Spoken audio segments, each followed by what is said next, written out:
চলে গেলেন বর্ষিয়ান রাজনীতিক ও সাবেক মন্ত্রী তোফায়েল আহমেদ। বেলা 3:30টার দিকে রাজধানীর স্কয়ার হাসপাতালে তার মৃত্যু হয়। গত বছরের 24 সেপ্টেম্বর নিউমোনিয়াজনিত শ্বাসকষ্ট, হৃদরোগ ও বার্ধক্যজনিত নানা সমস্যা নিয়ে হাসপাতালে ভর্তি হন তিনি। ধানমন্ডির তাকুয়া মসজিদে প্রাঙ্গণে তার প্রথম জানাজা। কাল তার মরদেহ নেওয়া হবে ভোলার গ্রামের বাড়িতে। সেখানে দ্বিতীয় জানাজা শেষে মায়ের কবরের পাশেই চিরনিদ্রায় শায়িত হবেন এই বর্ষিয়ান রাজনীতিক।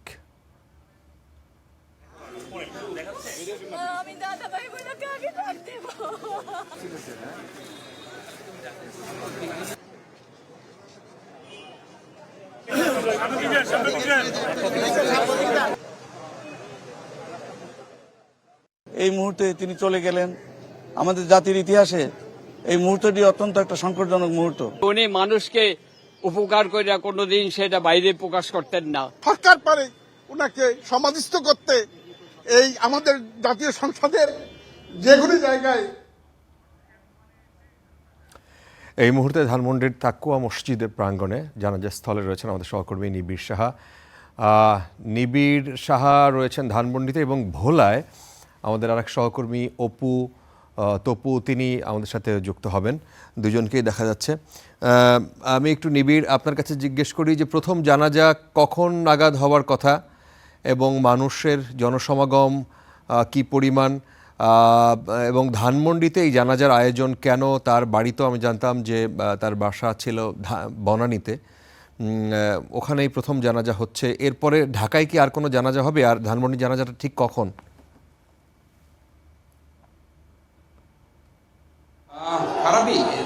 এই প্রশ্নগুলোর উত্তর দেওয়ার আগে একটু বলতে চাই, তার নামাজের জানাজা, প্রথম নামাজের জানাজা অনুষ্ঠিত হয়েছে ধানমন্ডির তাকুয়া মসজিদে, এবং সেই জানাজার পরেই কিন্তু ভেতর থেকে বের হওয়ার পরে কিন্তু আমরা রাস্তায় জয় বাংলা স্লোগান দিতে শুনেছি, এবং এখন পর্যন্ত কিন্তু আমরা একটি মিছিলের মতো কিন্তু আমরা দেখছি যে এখন কিন্তু একটি মিছিলের মতো মিছিল করা হচ্ছে স্লোগান দিয়ে। এবং আমরা দেখছি যে ধানমন্ডি লেক বরাবর যে সড়কটি, সেই সড়কের বিপরীতে যে সড়ক, সেই সড়কটি দিয়ে কিন্তু আসলে এই মিছিলটি সামনের দিকে অগ্রসর হচ্ছে। এবং জানিয়ে রাখতে চাই, এখানে কিন্তু বিপুল সংখ্যক আইন শৃঙ্খলা বাহিনীর সদস্যরাও কিন্তু কাজ করছেন, এবং আমরা দেখছি আইন শৃঙ্খলা বাহিনীর সদস্যরা তারা কিন্তু ইতিমধ্যে আমরা দেখছি যে কয়েকজনকে কিন্তু তারা আটক করেছেন, এমন ছবিও কিন্তু আমরা দেখতে পাচ্ছি। এবং আইন শৃঙ্খলা বাহিনীর সদস্যদের সাথে কথা বলে কিন্তু তারাও কিন্তু প্রস্তুত ছিলেন আসলে এ ধরনের একটি পরিস্থিতি কিংবা এ ধরনের একটি পরিস্থিতি মোকাবিলা করার জন্য। তবে জানিয়ে রাখি যে বিকেল থেকে এই যে সাবেক মন্ত্রী এবং বর্ষিয়ান রাজনীতিবিদ তোফায়েল আহমেদের মৃত্যুর পর থেকে তার মরদেহ পরিবারের ইচ্ছায় নিয়ে আসা হয়, পরিবারের ইচ্ছায় নিয়ে যাওয়া হয় এই যে ধানমন্ডির তাকুয়া মসজিদে, এবং তাকুয়া মসজিদে আনার পর এখানে তার গোসল হয় এবং প্রথম নামাজে জানাজা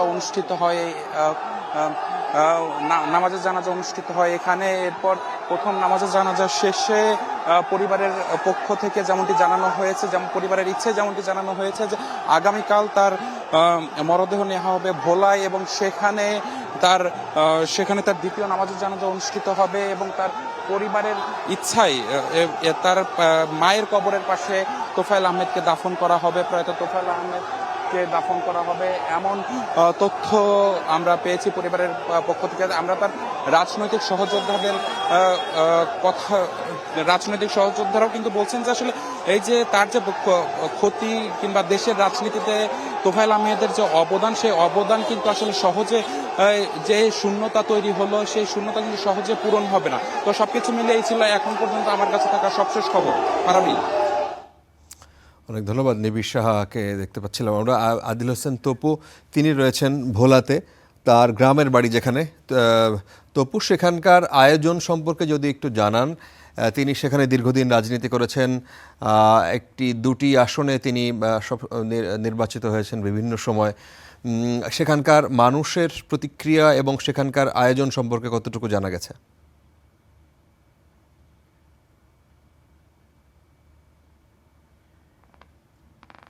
ফারাবি ৬৯-এর গণ অভ্যুত্থানের মহানায়ক এবং স্বাধীনতার অন্যতম সংগঠক তোফায়েল আহমেদ বর্ষিয়ার নেতা, যিনি দীর্ঘদিন ধরে বার্ধক্যজনিত অবস্থা থেকে আজ 3:30টার দিকে মারা গিয়েছেন।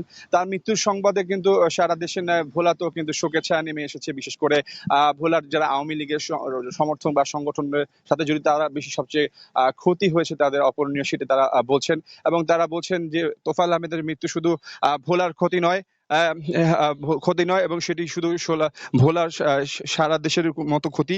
এবং এই জাতীয় নেতার কারণে জাতীয়ভাবে যেরকম নেতৃত্ব তৈরি হয়েছে, ঠিক সেইভাবে ভোলাতে অনেক রাজনীতিবিদ তৈরি হয়েছেন তার হাত ধরে। এবং দীর্ঘদিন ধরে ভোলায় তিনি রাজনীতি করে গেছেন। ভোলার 4টি আসনেই একসময় নির্বাচন করেছেন, 2টি আসন থেকে তিনি পরপর নির্বাচিত হয়েছেন। বঙ্গবন্ধুর হাত ধরে 27 বছর বয়সে তিনি প্রথম এমপি হয়েছিলেন। তারপরে তিনি একে একে 9 বার এমপি হয়েছেন। এবং তার এই যে মৃত্যুতে সেটি ভোলার অনেক ক্ষতি হয়েছেন। এবং ইতিমধ্যেই তার এই মৃত্যুর সংবাদে ভোলার ইউনিয়ন পর্যায়ে যারা রয়েছেন, তারা কিন্তু ইতিমধ্যে আওয়ামী লীগের পক্ষ থেকে ইউনিয়ন পর্যায়ে ইতিমধ্যে মাইকিং করা হচ্ছে। এবং আগামী জোহরের বাদ ভোলা সরকারি স্কুল মাঠে তার জানাজা অনুষ্ঠিত হবে। এবং পরবর্তীতে তার গ্রামের বাড়ি কোড়ালিয়া, তার মায়ের এবং বাবার পাশে কবরের পাশে তাকে সমাধিত করা হবে বলে জানিয়েছেন এখানকার আত্মীয় স্বজন এবং আওয়ামী লীগের নেতৃবৃন্দরা। এবং তার এই শোকে সবাই শোকান্বিত।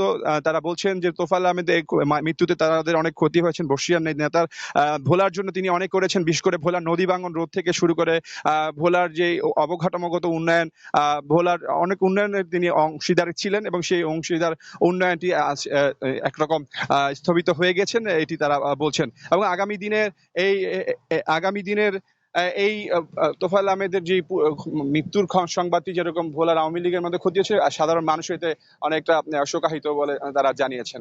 তো ভোলা থেকে এই ছিল আমার কাছে সর্বশেষ খবর। ফারাবি, অনেক ধন্যবাদ।